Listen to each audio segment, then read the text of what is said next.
What's going on, everyone? Jeremy here from the Quartering. I'm sure we'll have lots of news today. We may even do a second live stream, given how wild this day's news has been.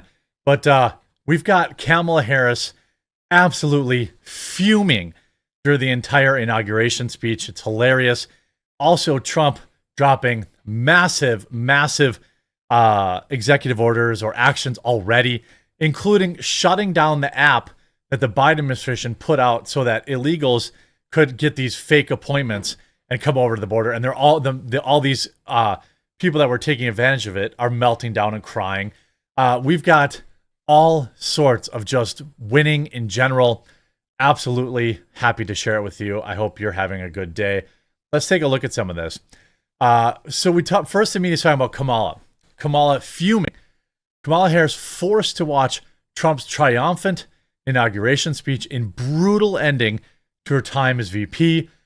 Vice President Kamala Harris faced her final devastating humiliation on Monday as she was forced to watch Donald Trump be inaugurated as President of the United States. Harris looked grim-faced and forlorn as she arrived at the ceremony on Capitol Hill, failing to raise a smile as she walked in with President Joe Biden. She and Biden were part of a long-held tradition of the outgoing American president attending the inauguration of the incoming president as a sign of unity and respect for the democratic process. Harris, wearing a black pantsuit with exposed zippers, sat stoically throughout the ceremony, holding an inaugurational program in her lap.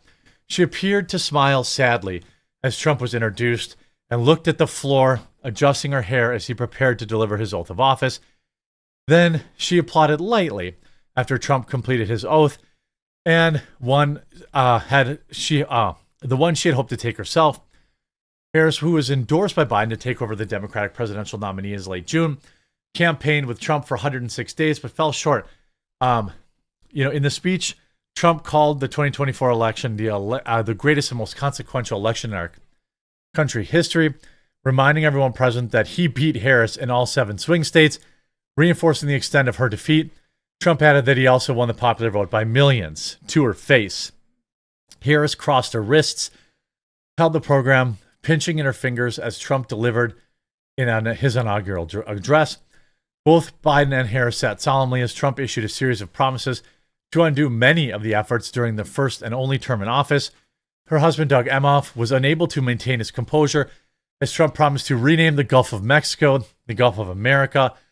He grimaced and shook his head in reaction to Trump outlining the return to manifest destiny for the United States.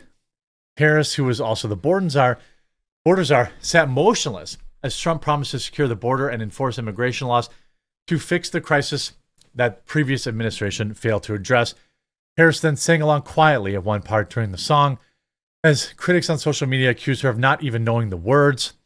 She and Emhoff later left the Capitol building as former vice president, second gentleman, briefly shaking hands with Trump and hugging the Bidens farewell. On to the wine, I imagine. Trump immediately then shut down the border app used by 1 million migrants.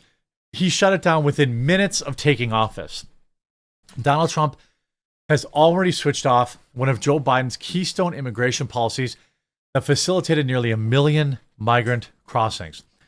Effective January 20th, the functions of CBP-1 that previously allowed undocumented aliens, illegal immigrants, to submit advance information and schedule appointments at 8 Southwest border ports of entry is no longer available, and existing appointments have now been canceled, the CBP website states. After Trump was sworn in at noon local time, the app immediately ceased functioning. The app offered a range of services, but was popular for helping migrants arrange appointments online or in person to explain why they wanted to enter the U.S. See, the insidious thing about this app is that it would give them an appointment, right? They would come for that appointment, and then they couldn't get rid of them. The app gave them a loophole to enter this country. They would tell the border, I'm here, I have this appointment, and then they would just disappear. They wouldn't go home. Every single outstanding appointment on the app was effectively canceled when Trump took office, causing panic among those wanting to get into the United States. Immediately, videos from the U.S.-Mexico border emerged showing people with appointments, some were as at 1 o'clock local time, began crying as their hopes for a way into America were dashed. Well, I feel bad for these people. I do. but they were also entering this country using an illegal loophole. And many of them obviously did not plan to leave after their appointment. It would get you past border security. And then once you were past border security, you would just disappear. You would just disappear and you'd be an illegal immigrant and then we'd never be able to get you out. You know, Margelis Tinoco, a migrant from Colombia waiting to enter the U.S., collapsed to her knees learning about the new Trump policies. Well, I'm not sure why you would have known about these policies 4 months ago. I don't really know. Cry for the cameras. Cry for the cameras. Everybody get a good shot of this. Cry for the cameras. Everyone take her picture. You hear all those... Like, he has now declared an emergency at the southern border. Trump said to huge applause as he addressed the crowd at his swearing-in ceremony.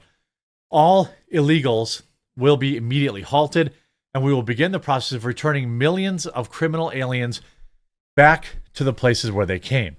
In total, there are over 320,000 migrants flown in the United States by the Biden administration.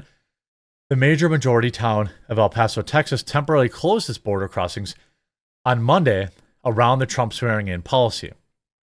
You have to go back. I'm not inhuman. I do feel bad for these people. But when you have... Oh, by the way, this person... I missed this hilarious clip. So this one was, you know, F anyone normalizing what's about to happen. Look at the pain in her face. Well, you shouldn't have come. You know, ask Laken Riley about the pain in her face. People just, you have Cartman licking her tears of unfathomable sadness, getting deported award. You shouldn't have come. At no point should you have come. And by the way, this is the same woman who said this not that long ago. One thing I'll just get a little emotional about is it does, as a woman, feel... you know, squirt out a tear here. I feel like the humanity of women and their rights. But yeah, I mean, the white woman fake crying thing, I could do it too, but and then you just turn it off. Wait. No one cares. And even in the face of Trump and everything that he represented, that's a tough pill to swallow. I mean, the fake crying over this is nonsense. That woman never should have been here, period. Migrants weep in Mexico as Trump had... I mean, what did they think? They should have known this was happening for the last 3-4 months. Also, in the news, migrants depart from the southern Mexico City ahead of the Trump inauguration. They have to go back. Migrants depart from... I mean, well, how hard was that? You have to go back. Sorry. Go home to mommy. I mean, here you have the El Paso border crossing within minutes of the new administration. It really was that simple. Beyond this point will result in the arrest, prosecution, and possible application of force. That's it. That's all it took. Esta es una área restringida federal, fuera de los límites de personal no autorizado. La entrada o el movimiento no autorizado más allá de este punto dará lugar a la detención, al procesamiento y la aplicación posible de la fuerza.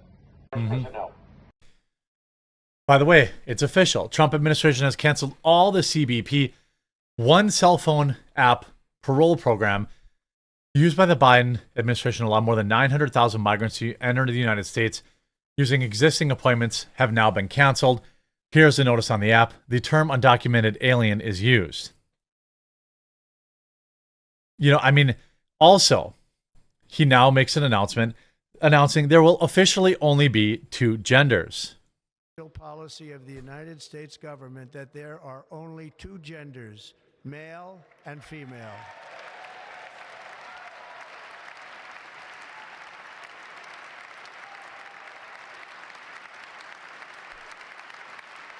I mean, just simple stuff.